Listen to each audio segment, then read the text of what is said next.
안녕하세요. 진호비 산부인과 원장 심상덕입니다. 오늘은 좀 색다른 모양을 가지고 나왔는데요.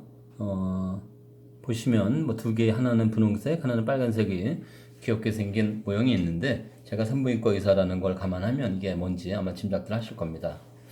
그렇습니다. 왼쪽은 난자의 모양이고 오른쪽은 정자의 모양입니다. 오늘 얘기 드리려는 것이 난자와 정자에 대한 이야기입니다. 뭐 복잡한 이야기를 드리려는 건 아니고요. 그냥 정자와 난자의 차이에 대해서 간단히 몇 말씀 드리려고 합니다. 요즘 뭐 남녀 성대결이 상당히 첨예하죠. 뭐 남성은 남성대로, 여성은 여성대로 서로 본인들이 뭐 피해를 보고 있다는 식으로 얘기하면서 많이 성적인 그런 대립이 굉장히 심각한 지경에 있다는 얘기를 들었는데요. 안타까운 일입니다. 생물학적으로 모든 인간은 다 남자와 여자 만남에 의해서 생겨난 것이니까 남자나 여자는 정자와 난자도 그렇고 서로 돕고 서로 같이 도우면서 함께 이렇게 공생이라고 할까요? 살아나가는 존재인데 이렇게 너무 대립적인 관계로만 나가는 것은 좋지 않을 것 같습니다. 하여튼 이렇게 난자하고 정자는 몇 가지 점에서 차이가 있습니다. 첫째, 보다시피 크기가 다릅니다. 난자는 보기에도 되게 커 보이죠. 실제는 이것보다 더 차이가 많이 나는데요. 제가 설명을 위해서 만들다 보니까 실제 비율과는 좀 맞지는 않습니다. 정자는 작고 난자는 좀 크죠. 인간 난자의 경우에는 크기가 한 1mm 정도인 걸로 알려져 있습니다. 자세히 보면은 육안으로도 볼 수 있는 수준입니다. 반면에 정자는 너무 작아서 육안으로는 볼 수가 없고 현미경으로만 볼 수 있는데 0.05mm 정도 됩니다. 20배 정도 차이가 난다고 볼 수 있죠. 이것보다는 훨씬 차이가 많이 나는 겁니다.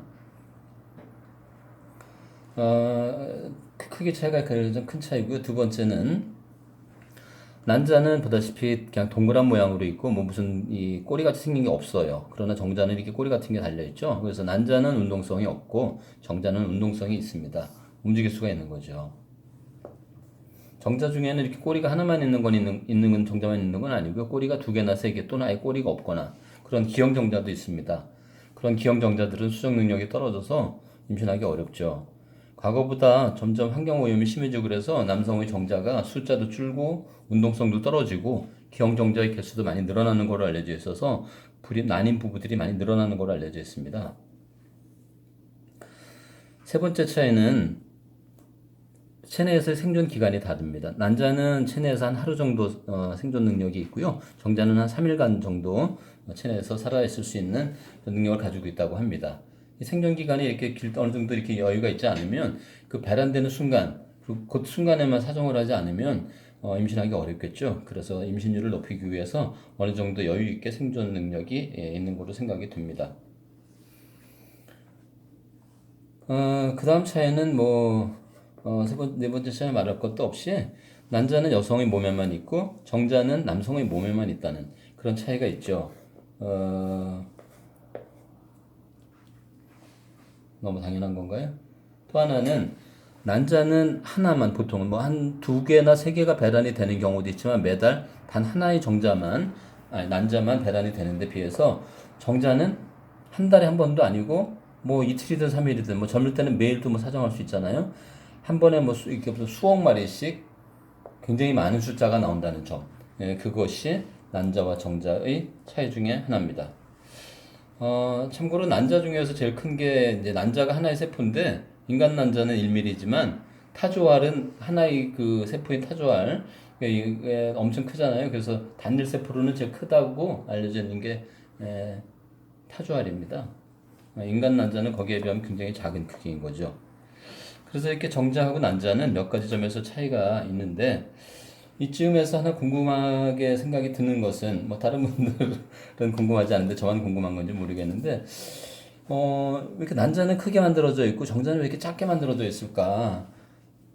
둘 다 크거나 둘 다 작거나 그래도 될 것 같은데 굳이 난자만 이렇게 유독 크게 된 이유가 뭘까 생물학적으로 궁금했었는데 지금 요즘에 읽고 있는 책에 그 답이 있길래 잠깐 읽어드리도록 하겠습니다.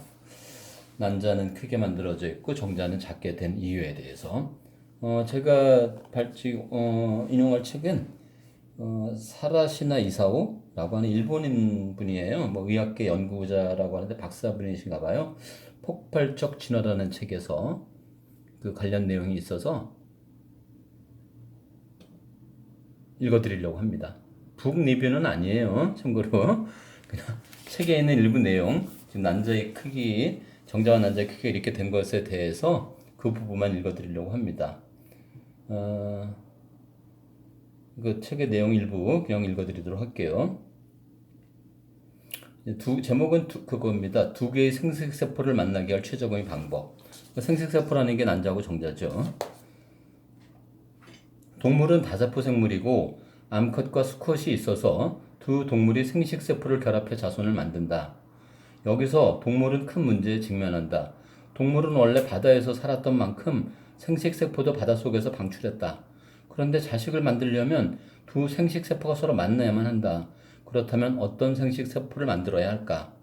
그 넓은 바닷속에서도 서로 무사히 만나려면 마구 돌아다니는 생식세포를 어쨌든 많이 만들어야 한다.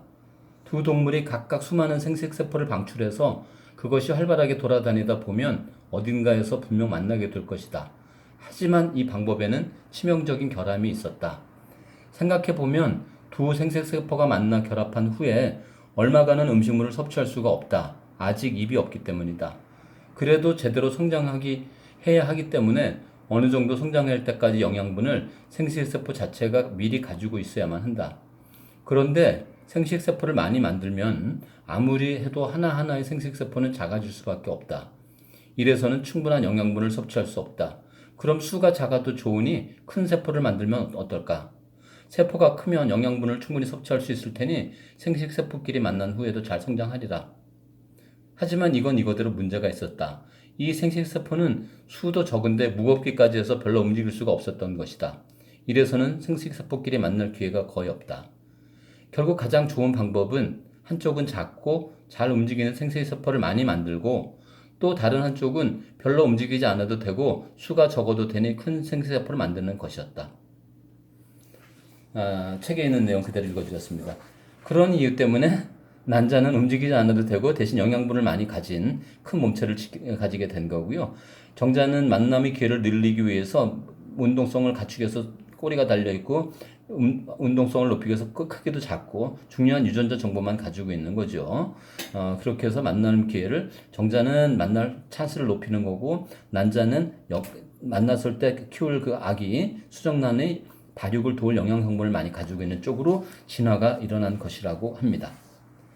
난자는 왜 이렇게 크고 정자는 왜 이렇게 작은지, 그리고 정자는 왜 꼬리가 달려서 이렇게 움직이는지, 남자들이 원래 이렇게 활발한데 이 정자 때문에 그런 것인지, 남자는 이렇게 크기도 크고 움직이지 않는데 여성이 원래 수동적이라서 그런지에 대한 오해랄까요? 그 이유를 아마 읽어드린 내용으로 해소가 좀 되셨을지 모르겠습니다.